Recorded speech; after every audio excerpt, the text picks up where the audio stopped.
I have a moral obligation to instruct you so you don't make the mistakes I made. Say, I hear you. Church, it's time to get practical.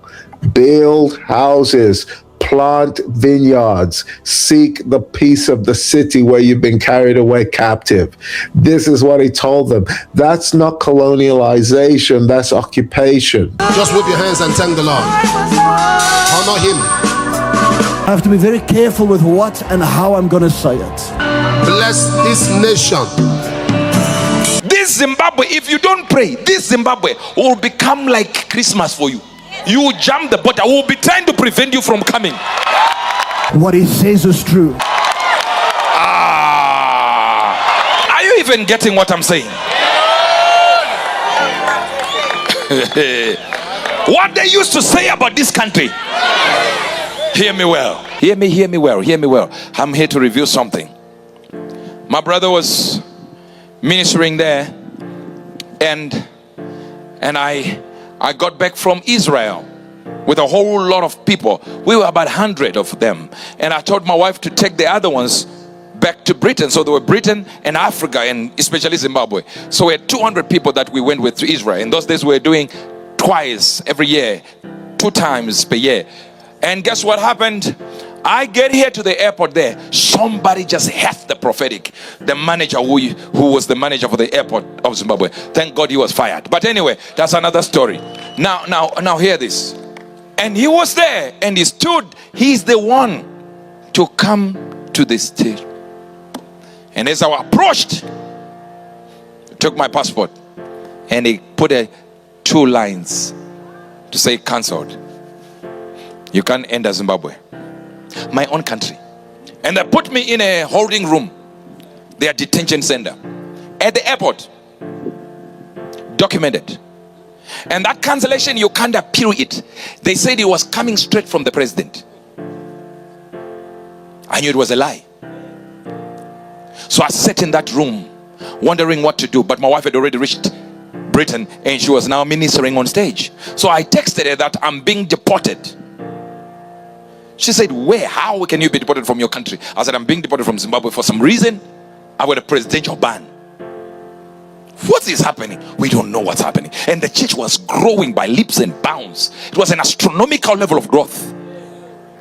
Remember, we started as what? 5 to 22. Then 22 we moved to the State Lottery Hall. From the State Lottery Hall we went to about 500 within 2 weeks. And within those 2 weeks we booked at the HICC 4,500 seater.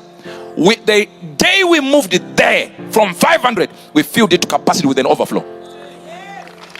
Now we're talking about 4 weeks from 5 members to 4,500.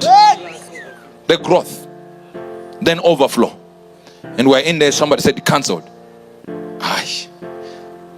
So I said to my wife, we cannot disturb the growth of our ministry. Leave UK now. Get a flight. Since I'm being deported, and guess where I was being deported to? Israel.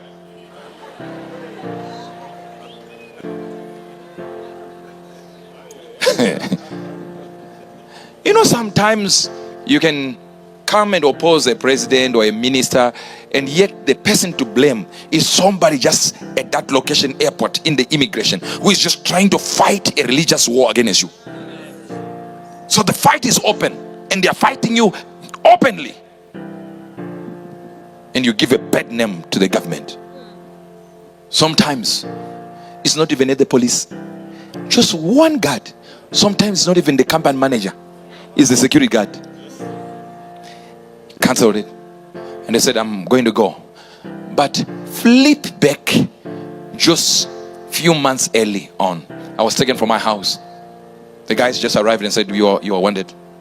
I said, by who? I said, we have to take you. So I told my wife, I'm going somewhere. I've just been told. I don't know where I was going. And they moved around in town, just going like this everywhere and everywhere and everywhere, blindfolded. It wasn't a kidnap. They actually explained that we don't want you to know where we are going. But it's okay. Then I went in there. When I entered, I see a man of authority in there. And I began to explain even the day he was taken to go to war from his house. He was a minister. And I finished doing what he was doing there, explained a few things, and I left. As I was coming out, I met the sister of this man in a wheelchair, on crutches rather, and just limping. Said the leg, the doctor said, can't be fixed.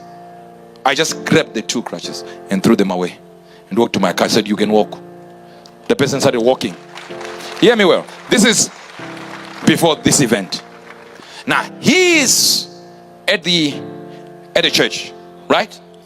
I'm supposed to be ministering, and the people are waiting for me to minister. So I called Prophet Makanu and said, my brother, please stand up for me there. I've been deported. He said, no. It's not going to happen. You will not be deported. I said, I'm in a holding area. I said, no, I will go to your church and sit down until you arrive.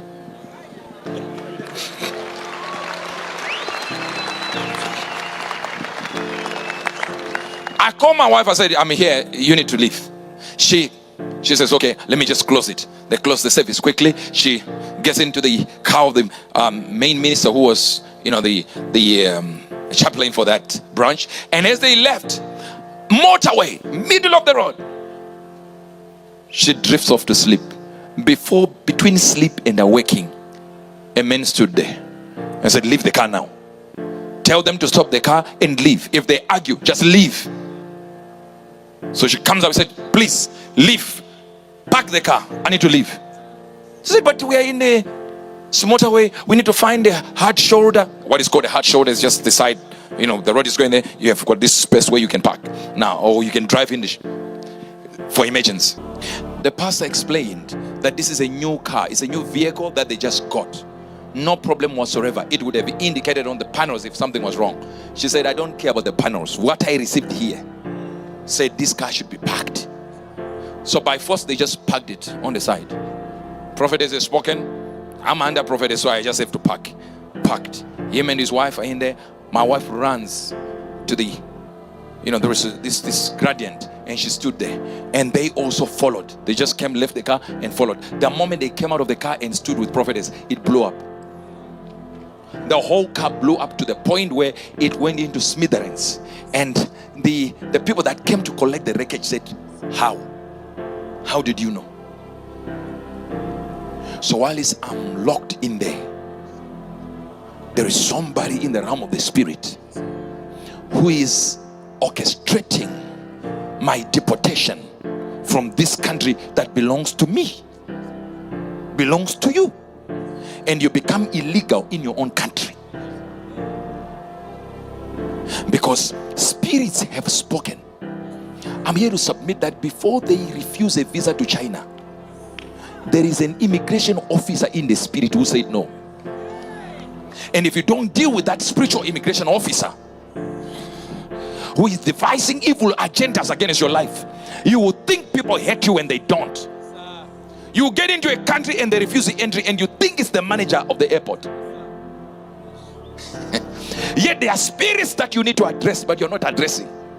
And you just think maybe it's my boss that doesn't like me. Sir, there is an arrow shot in secret. Anything vacant has a legal right to be entered.